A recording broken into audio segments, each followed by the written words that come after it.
मंजिलें उनको ही मिलती है जिनके सपनों में जान होती है। पंखों से कुछ नहीं होता, हौसलों से उड़ान होती है। यह कहानी है सन 1940 में टेनेसी के एक गरीब परिवार में जन्मे द अमेरिकन स्प्रिंटर विल्मा रिडोल्फ की। महज 4 साल की उम्र में ही विल्मा को डबल निमोनिया और काला बुखार ने गंभीर रूप से बीमार कर दिया था, जिसकी वजह से उसे पोलियो हो गया। वह पैरों को सहारा देने के लिए ब्रेस पहना करती थी।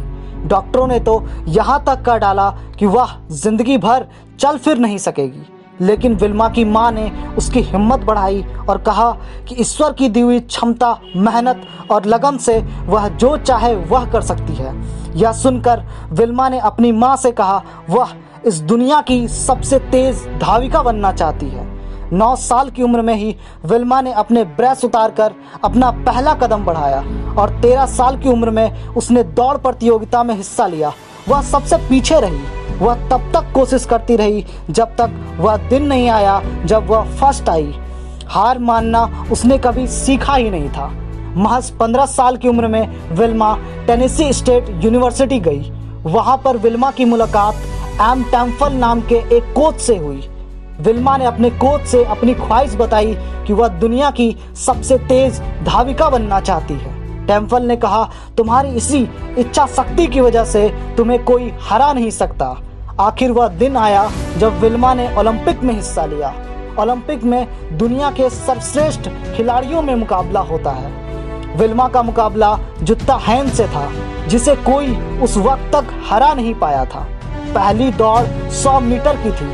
विल्मा ने जुत्ता हैन को हराकर अपना पहला गोल्ड मेडल जीता। दूसरी दौड़ 200 मीटर की थी। फिर से विल्मा ने जुत्ता हैन को हराया और अपना दूसरा गोल्ड मेडल जीता। तीसरी दौड़ 400 मीटर की रिले रेस का था।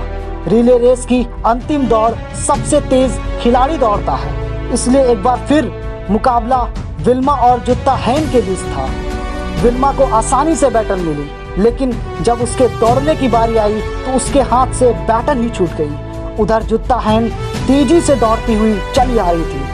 विल्मा ने गिरी हुई बैटन को उठाया और इतनी तेज रफ्तार के साथ दौड़ी कि तीसरी बार भी उसने जुत्ता हैन को हराया। और यह बात इतिहास के पन्नों में दर्ज हो गई कि एक लकवाग्रस्त महिला 1960 के ओलंपिक में दुनिया की सबसे तेज धाविका बन गई। वह ऐसी अमेरिकन लेडी बनी जिसने एक ही ओलंपिक में 3 गोल्ड मेडल जीते थे। कामयाब लोग कई कठिनाइयां होने के बावजूद सफलता हासिल करते हैं। दुनिया के बेहतरीन संगीत देने वालों में से एक बीथोवन बहरे थे। प्राकृतिक के ऊपर सर्वश्रेष्ठ कविताएं लिखने वालों में से एक मिल्टन अंधे थे।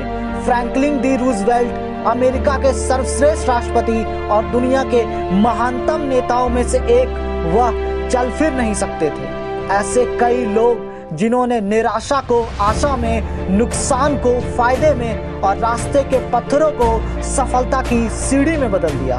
विलियम जेनिंग्स ब्रायन का भी कहना है कि भाग्य केवल संयोग पर निर्भर नहीं होता, बल्कि हम उसे अपने लिए चुनते हैं। वह इंतजार करने की नहीं, बल्कि हासिल करने की चीज है।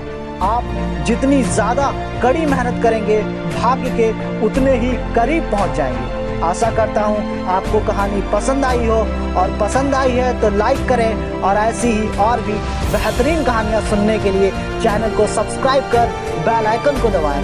वीडियो को पूरा देखने के लिए आपका बहुत बहुत धन्यवाद।